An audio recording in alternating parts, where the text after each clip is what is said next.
Hello, this is Rev Ma Vera Joy with some spirit messages.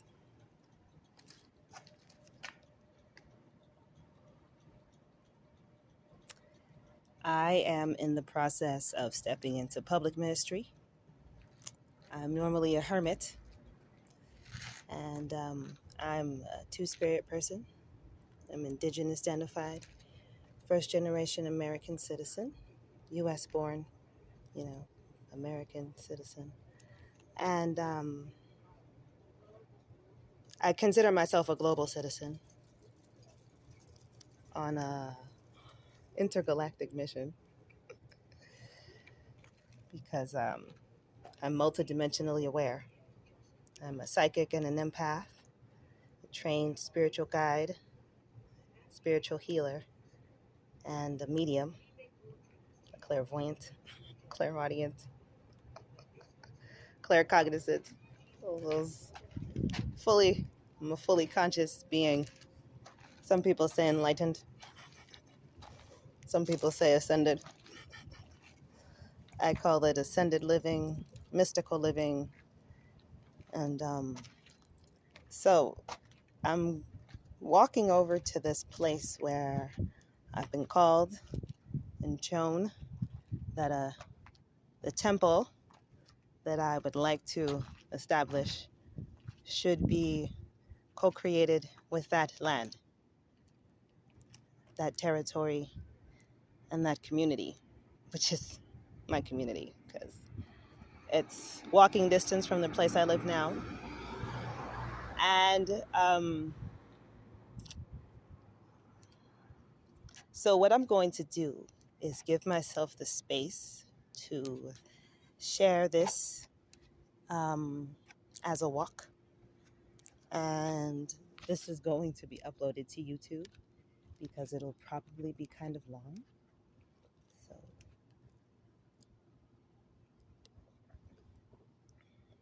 and this is not Bold House Farms carrot juice. This is Rav Ma Vera Joy's strawberry juice mix. It is frozen strawberries and two different red antioxidant powders. One is from Better Body Foods, and the other I can't remember right now. I'll probably put it in the description. So I have to look up the label because it doesn't have its label anymore. And I also put a little bit of I forgot what the brand is, but it's strawberry fresca. It's mostly it's got high fructose corn syrup as a sweetener. So I put it in there as a way with a bunch of fruit juices, and I put it in there as a way to what's the word, appease the mainstream palate because I had my neighbor try it, and so she liked it, and she liked that it was mostly natural, and that's just one of the ideas that I have that I'm exploring, and then water um, uh, for the juice. And I'm interested in any kind of juices. I'm thinking that for the juice bar that I've been meditating about for a few months now, I've had a lot of fun exploring this notion of natural juices and making something like that easily available to people here who are mostly on medication and prescription pills, I want to say specifically. And so I want to help to ease people back into the feeling of 100% wholeness, from the pulp of natural fruit juices that are unstrained, because That's an easy way to add fiber to your life, which is really important for scraping the walls of the entire body. But in particular, I guess like the intestines and stuff. I don't exactly remember all that stuff. I just, remember the useful bits. So I'm walking down this block right now because um, I'm a devout pagan.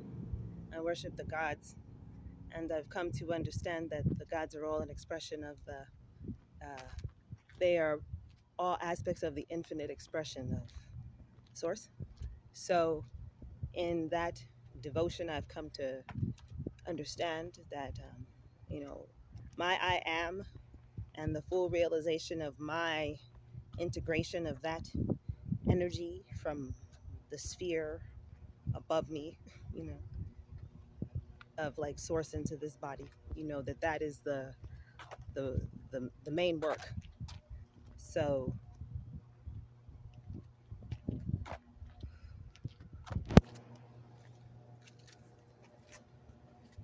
I say that to say that as a devout pagan, my home is my altar, and I'm now as a high priestess who is stepping out into public service. Um, I have to say that to explain why I'm walking to this next location, because of the energy field that I have established at my home. And it is now obvious it is a field that engulfs the apartment building that I live in. And I've just begun to do what I'm going to call community magic, which is magic that blesses others intentionally. And so I didn't understand exactly before that the way that energy works, it naturally expands. So the effect that me creating a powerful altar for ascension for myself, the way that it would affect others was not something that I thought to think about in considering the effects of my magic as part of my spell work of creating my own spiritual journey. Because that's what spell work is about when you're a pagan, when you are using magic as a path of spiritual development. Um, in learning to work spells, you learn to reflect on the messages that are coming from the beings that you ask to support your intention, your goal. And in learning to read those messages, you also learn that that's giving you insight about yourself and how you need to adjust yourself to achieve your goal. And that's the cycle of spell work. You're constantly in that cycle of. And the cool thing is that in your preparation for the spell itself, in your preparation for the moment when you will be in communion and you will offer your intention, by the time you are at that point in the circle, once the circle has been cast for your ceremony, um, you have already done all the preparation for the spell, the preparation for the ceremony, and the preparation for the ritual, as we call it in paganism specifically. And when you are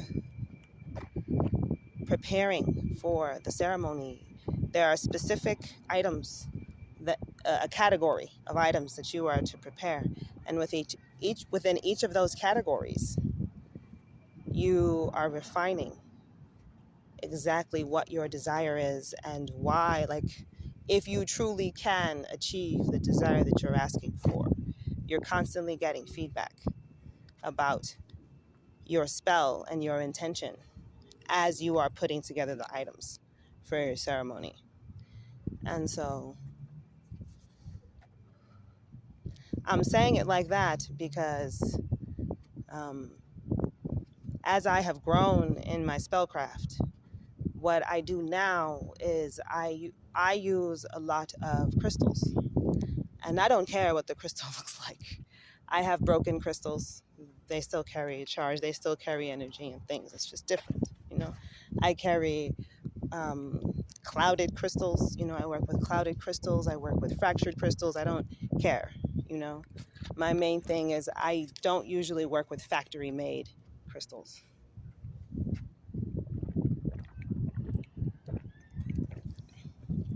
I'm gonna say that right now.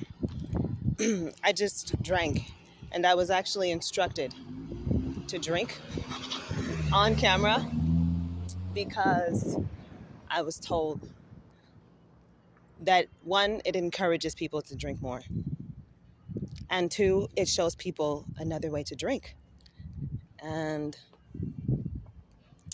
I'm understanding that second bit, you know, that second bit because um, I just was watching some people who are from the city drink, and I was like, wow,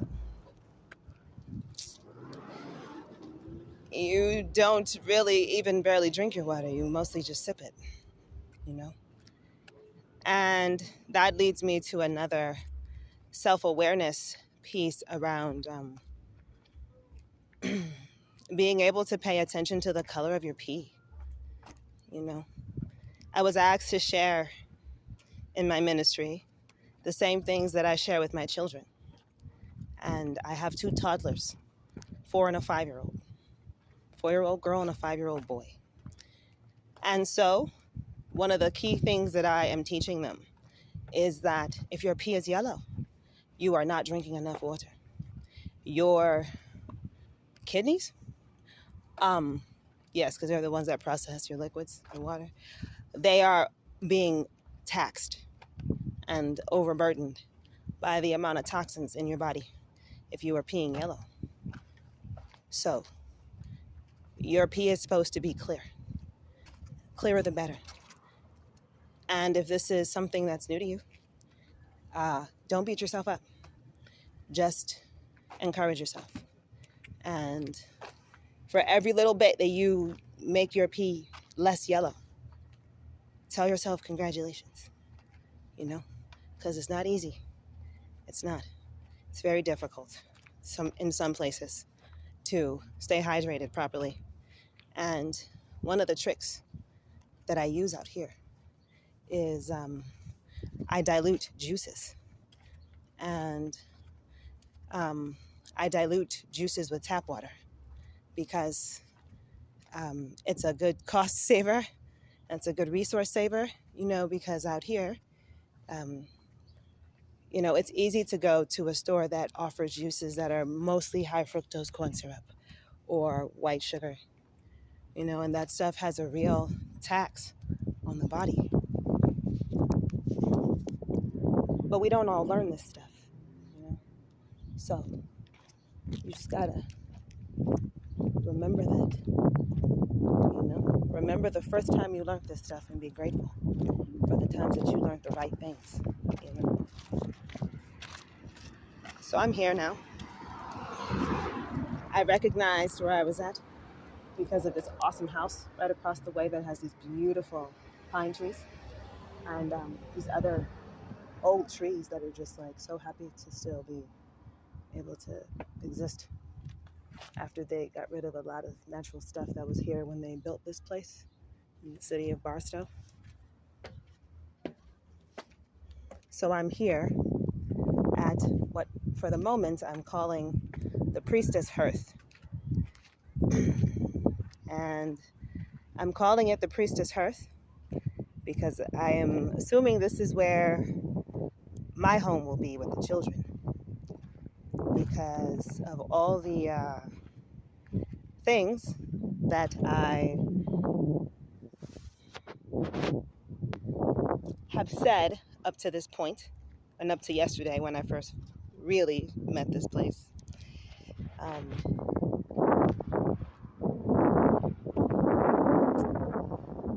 It's a mess. And The good thing is that a lot of the mess is the mess from the house that was here. So I'm going to just do a pan to show you. So welcome to my exciting exploration here.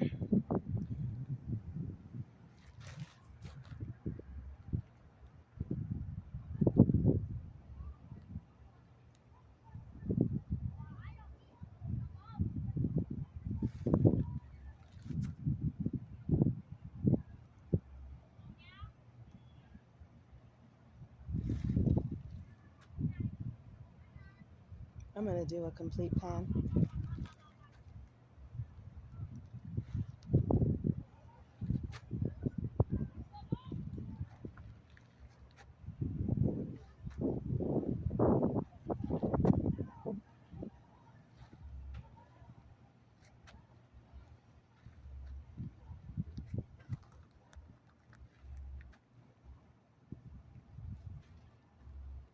You see those big old gorgeous ones there? I mean, they are so nurtured. They are so excited about life. Mm. Um, so, um, in putting myself on full blast, yesterday I came and did my walkthrough and I recorded myself talking, and it's a detailed video, or it's a detailed audio with it's two audios because I had to finish saying some stuff that Spirit said to say. And so I've got an audio that's about an hour long of a walkthrough I did of the entire area. And it's the walkthrough of the Temple of All Sacred Things plus a whole center, which I'm told is going to be just like the neighboring area, which from having any sense for having a temple, having a church, and setting that up with like floor plans, that are pre-existing that have to do with religious or spiritual services. When we think about Catholicism, or when I think about Catholicism, I'll say, there's like the church, and then there's a place where the priest lives. So I got a church, and then I got a place where the priestess lives. And this priestess is a mother, so she needs a home where she can have a swimming pool for her kids. And there's a swimming pool here. So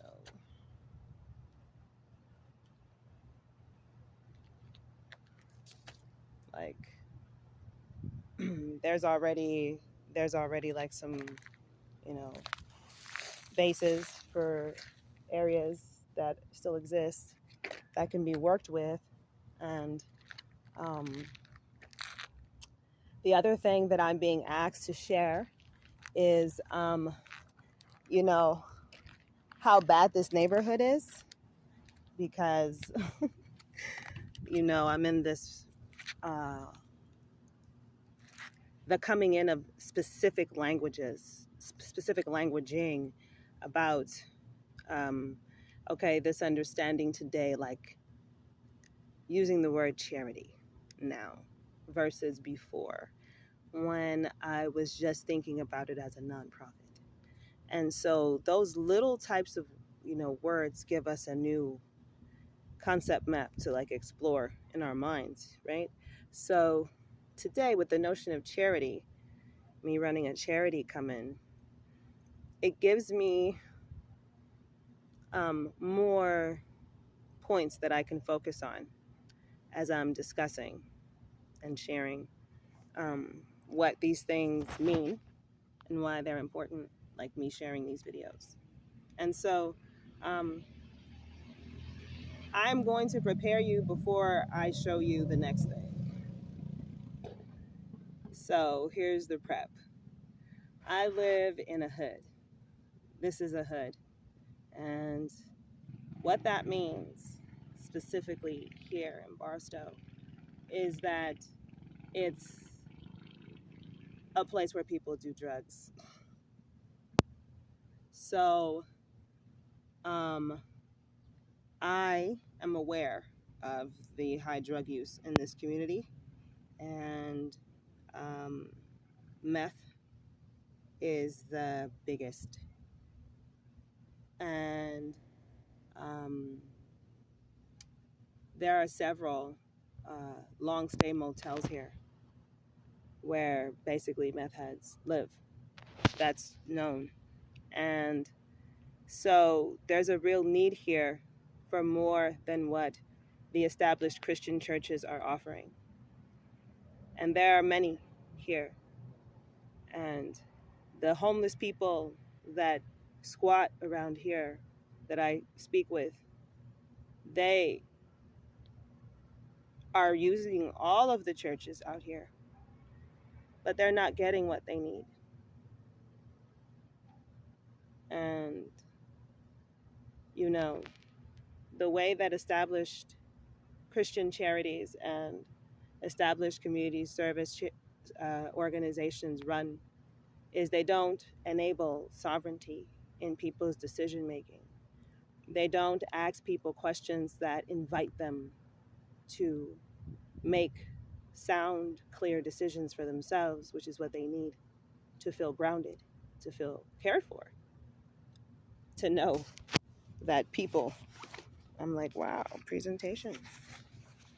So yeah, I'm doing this like all raw because I've been look, when I first started what I'm coming to recognize is like my era of public service as a priestess when I first started going to college. What I started saying then was what I realize now is a self-care ministry. So I'm like not embarrassed about taking care of myself in public, you know, because Spirit has shown me that the most important thing is to practice self-love and to show others how to practice self-love, because people, you know, we practice too much antagonism toward ourselves, too much. So we don't have space for how to do better. So I have to show you how to take care of yourself without judging yourself.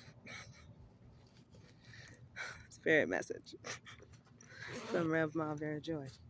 Yeah. So.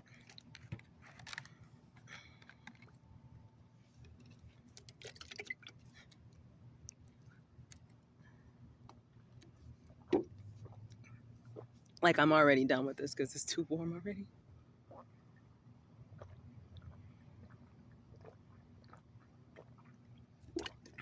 So I'm sitting here at what I call the Priestess Hearth. And my ministry is essentially a violet flame ministry. Yeah.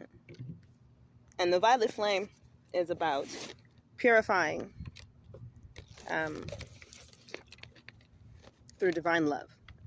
The violet flame is literally like an intensified ray of divine love that is meant to be focused and concentrated enough to blow the most stagnant energy and density open to the higher frequencies. So I have no problem with cleaning up those needles. I have no problem with cleaning up those clean kits, I think is what they're called, for people to safely use, for addicts to safely use. So I'm gonna show it to you because I've been asked to do the whole like charity thing since I'm a reverend, and reverends in our society run nonprofits, run charity organizations, and so here we go.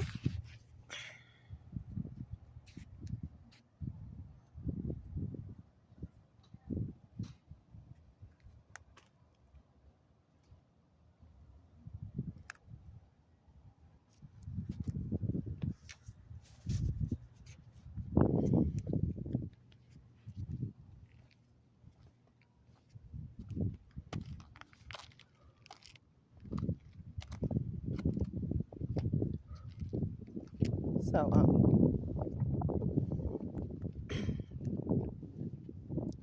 2 weeks ago I went to a resource fair and I met a local AA NA chapter, and I learned a whole bunch of stuff from them that I had just never known.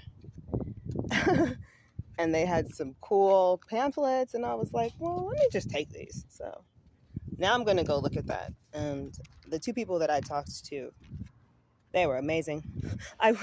We hugged, you know, and I'm like, yeah, I'm coming by because, like, I need to be around, positive people out here, And now that I'm doing this, I understand, you know, the fun I'm about to have. I'm burping because of the juice. I'm understanding now the fun I'm going to have with them because they're really positive people.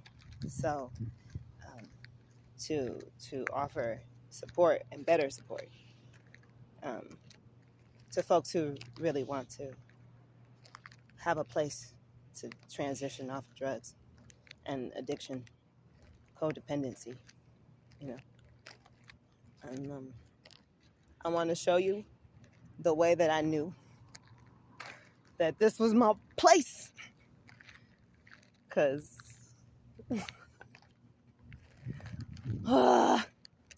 when I walked over here from, this is the like hill for the there's a parking flat with just sand and gravel, and that is right across from,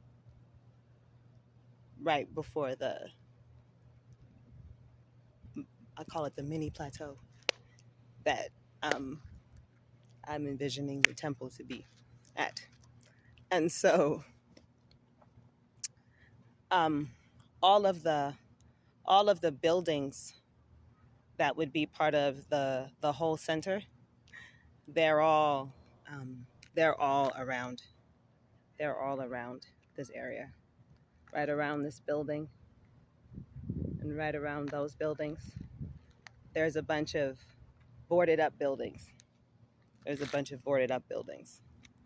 And they're all office spaces. So they're big and they have high ceilings, which will be important for people to not feel clustered in, to have a sense of space for integrating, because that's what I keep getting. It'll be a whole center will be these energetic cocoons for people to go to after they have been in services at the temple, to be able to ground and bring it all in and have the space to do it within their own divine authority. So before, to seal themselves into everything that came in, to make sure that they are whole and complete with their process. And then, to offer a structure for people to be walked through the support that they're now getting ready to reach out for, to have. There are so many support groups out here, so to just have that be those conversations for people, for real people to be available for those conversations for people or for clients, for congregants, as they are taking the action steps for whatever they were called into through the experiences that they're having, with the services that they're experiencing through my temple and center. So, getting over my shyness.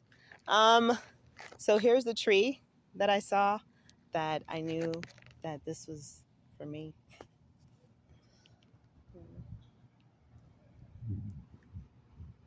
And it's that one and that one. you know? And then there's this other tree with the yellow pods. And then go figure, there's a car seat there. So there's like this trinity of trees right here that I'm going to go slow.